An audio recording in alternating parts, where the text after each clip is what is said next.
여기 두 명의 축구 영재가 있습니다. 한 명은 공영방송과 함께 국가 전체에 소개되며 이름을 알리고 영화의 주인공 같은 성장을 거듭합니다. 또 다른 한 명은 태어나자마자 다른 장난감은 멀리하고 오직 축구공만 가지고 놀았고, 그의 아버지는 아들을 3살의 나이에 유니온 스튜던트 베이비즈에 등록시킵니다. 그의 데뷔 전 상대는 다뉴브라는 지역 6세 유소년 팀이었고, 3살 꼬마는 무려 기저귀를 차고 첫 출전을 감행합니다. 놀랍게도 꼬마는 데뷔 전에 첫 득점을 기록했고, 그의 아버지는 더욱 놀랍게도 관중들 앞에서 아들의 기저귀를 벗기는 세레머니를 합니다. 온 동네 사람들을 웃게 만든 지역의 작은 이벤트였고, 그 3살 꼬마는 자라서 동네를 넘어 국가 전체의 영웅이 됩니다. 바로 우루과이의 발베르데 선수 스토리입니다. 두 명은 흔한 축구 영재의 스토리에 더해 충분한 오락성을 가미한 독특한 서사를 가지고 있습니다. 그리고 또래의 아이들과 상대도 되지 않는 월등함으로 3살 무렵부터 이미 2~3살 위의 형들을 상대하며 축구로는 유년 시절 내내 초월적인 칭찬을 받고 자란 공통점을 가지고 있습니다. 서사가 계속되는 가운데 두 명은 결국 성인 무대에서 조우했고, 결과는 모두가 아시는 대로 이강인과 달리 발베르데가 유독 이강인 선수를 신경쓰는 모습을 수차례 보였습니다. 현재 소속팀의 크기를 논한다면 비교조차 되지 않는 레알 마드리드 선수 발베르데가 이강인 선수에게 열등감을 보이는 이유가 있습니다. 그 시작은 바로 청소년 월드컵입니다. 시간을 다시 돌려 우루과이의 작은 마을, 3살 발베르데의 기저귀 세레머니를 기억하는 주민들을 경악시킨 사건이 일어납니다. 5살 발베르데가 6세 리그에서 압도적인 활약을 선보이며 팀에 트로피를 안겨줍니다. 인천시보다 조금 더 많은 인구 342만 명의 우루과이는 월드컵 트로피 보유국이고, 비현실적인 그들 축구의 강함은 오직 선수 인프라에서 비롯됩니다. 10명이 축구를 하면 10명 대부분이 평균 이상의 재능을 보이고, 살아남은 선수들의 대표팀은 언제나 세계 최고 레벨의 경기를 보여왔습니다. 산술적으로 계산조차 어려운 이 축구에 미친 나라에서 연령을 건너뛰고 형들을 압도한다는 것은 단순히 한국에서 몇 살 위의 형보다 잘한다는 개념과는 차원이 다른 발베르데의 성공 스토리입니다. 당연히 연령별 대표팀 감독들은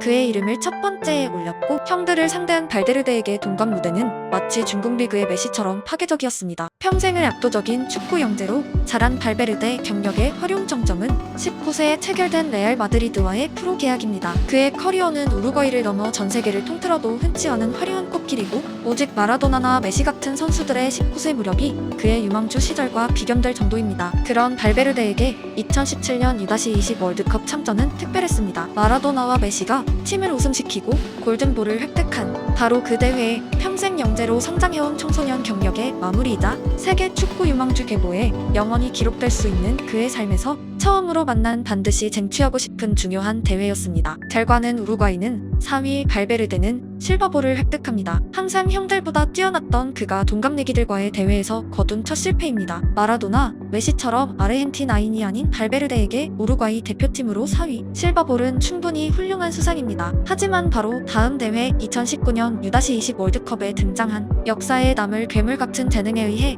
발베르데의 실버볼은 초라해집니다. 이강인 선수는 대한민국을 결승에 진출시키고 골든볼 획득으로 축구 영재 최강의 명함을 거머쥐게 됩니다. 심지어 그의 나이는 20세가 아니라 18세였고 이번에도 월반하여 형들과의 대회에서 거둔 비현실적인 쾌거입니다. 평생 축구 천재 소리를 들은 전 세계의 유망주들이 다투는 대회의 골든볼은 그런 의미입니다. 특히 유럽보다 남미인들에게 U-20 월드컵이 주는 의미는 더욱 특별합니다. 성인 월드컵은 평생 여러 번의 기회가 주어지지만 U-20 대회는 영원히 단 한 번의 기회에 반드시 획득해야 하는 다신 오지 않을 명예이자 축구의 신마라도나의 길이기 때문입니다. 발베르데는 세계적인 미드필더이고 그의 하이라이트 영상은 주로 수비보단 공격, 특히 슈팅 장면이 주를 이룹니다. 하지만 이강인에게 태클을 성공하고 마치 골을 넣은 듯 포효했던 그의 세레머니는 그가 이강인을 의식하는 정도의 크기를 알 수 있게 합니다. 그는 평생의 모든 엘클라시코에서 바르셀로나 선수를 상대로 태클을 성공하고도 유사한 포효는 단 한 번도 보인 적 없는 선수입니다. 많은 사람들이 비교적 잊고 있는 이강인 U-20 골든볼의 가치는